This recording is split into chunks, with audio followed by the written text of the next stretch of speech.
presidente da Federação de Atletismo do Estado do Amazonas, Margarete Bahia. Professora, qual a importância que tem da reforma da pista aqui da Vila Olímpica para a modalidade e para os praticantes? Olha, é muito importante você ter sempre um material de boa qualidade para praticar a sua atividade, né?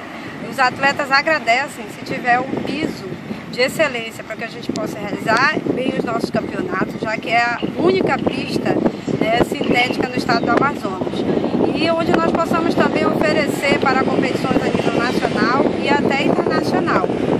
E também friso que a importância para a questão social mesmo, né? Foi uma verba muito alta gasta nessa pista e que nós temos que cobrar do fabricante de que ela tenha a durabilidade que era prevista, né? E foi uma luta assim, de mais de 3 anos, do professor Aldemar, da direção da Vila Olímpica, né? E nós dando esse suporte para ele, para que essa pista fosse reformada, para que a parte vermelha, que se deteriorou antes do tempo, né, não prejudique mais nossos atletas. E que essa pista realmente seja reformada, fique bonita aí para valer, para mais de 10 anos como foi a pista anterior, né? E a gente só espera que